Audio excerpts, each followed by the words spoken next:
Assalamualaikum warahmatullahi wabarakatuh. Perkenalkan, nama saya Fatur Rahman dengan NIM 118120090. Baiklah, pada kesempatan kali ini saya akan menjelaskan hasil tugas saya, yaitu merangkum atau meringkas dari sebuah jurnal dengan judul Penerapan Tahanan Listrik untuk Eksplorasi Air Tanah di Wadi Rahaba, Salaten, Mesir. Adapun outline-nya ada 4, yaitu pendahuluan, tujuan, hasil, dan kesimpulan. Lalu yang terakhir, pendapat saya mengenai jurnal ini. Apakah jurnal ini sudah tepat untuk menggunakan metode geolistrik dalam pelaksanaannya, lalu apakah bisa diterapkan di Indonesia.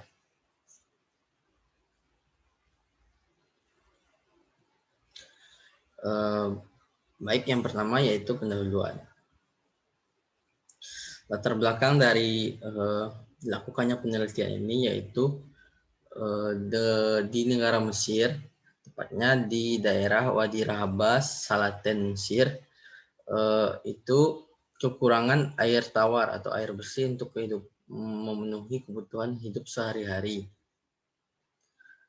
Yaitu sama-sama kita ketahui negara Mesir merupakan negara yang dikenal memiliki banyak daerah yang gersang, sehingga suhu tinggi di negara tersebut bahkan bisa dibilang sangat tinggi.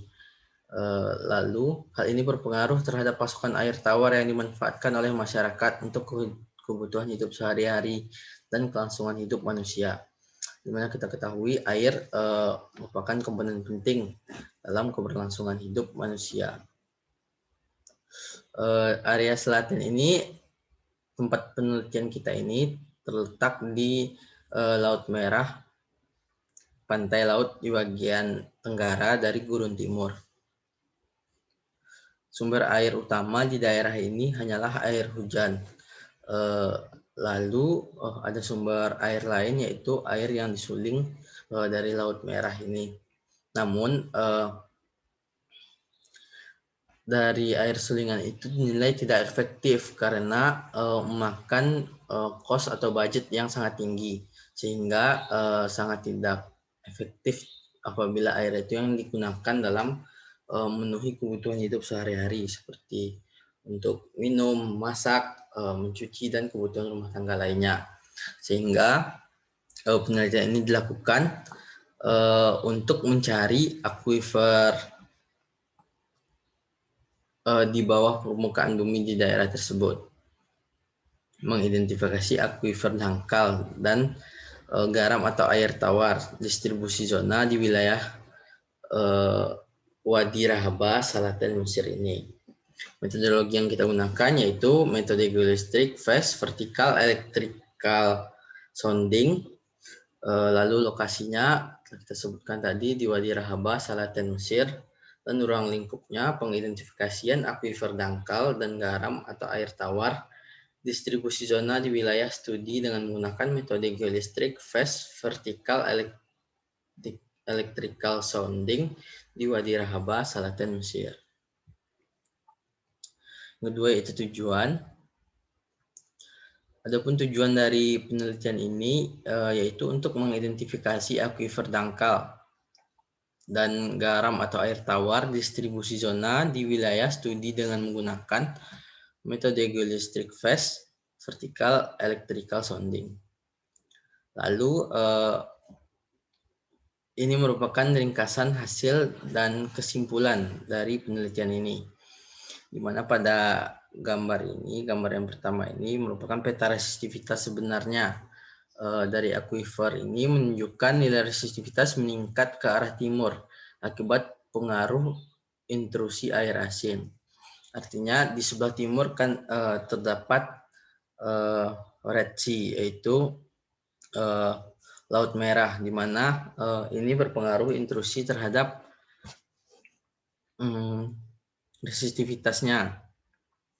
Nilai resistivitas formasi bantalan air tawar aquifer quarter dan Miocene berkisar antara 38,6 dan 98,4.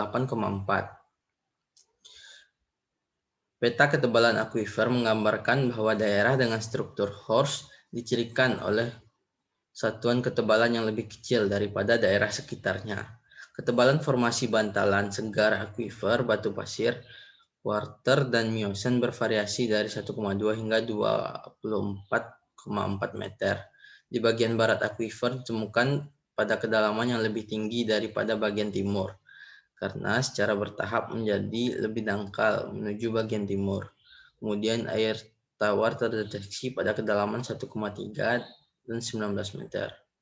Artinya pada bagian timur ini karena sudah mendekati laut, jadi lebih dangkal. Jadi akuifer lebih dangkal ditemukan pada bagian sebelah barat. Lalu pada gambar kedua, ini merupakan peta persebaran akuifer yang ditemukan, di mana pada penelitian ini direkomendasikan untuk melakukan pengeboran di daerah yang memiliki nilai resistivitas tinggi di samping ketebalan akuifer yang tinggi. Hal ini membuat bagian barat lebih disukai untuk pengeboran sumur air tanah baru dengan beberapa lokasi yang dihindari, seperti lokasi di mana struktur horst terdeteksi mencerminkan daerah akuifer kecil. Lalu pada gambar ketiga ini merupakan lokasi yang direkomendasikan untuk pengeboran sumur air tanah baru yang dilingkari di wilayah hijau. Kesimpulan, peta resistivitas sebenarnya dari akuifer menunjukkan bahwa nilai resistivitas meningkat ke arah timur akibat pengaruh intrusi air asin.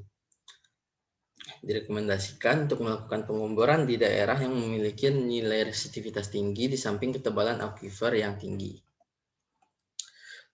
Pendapat saya mengenai jurnal ini yaitu hasil yang diperoleh sudah bagus dan tepat berdasarkan pengukuran dan prediksi daerah yang memiliki potensi air tanah, di mana terlihat pada gambar terakhir yang lebih dominan di sebelah barat.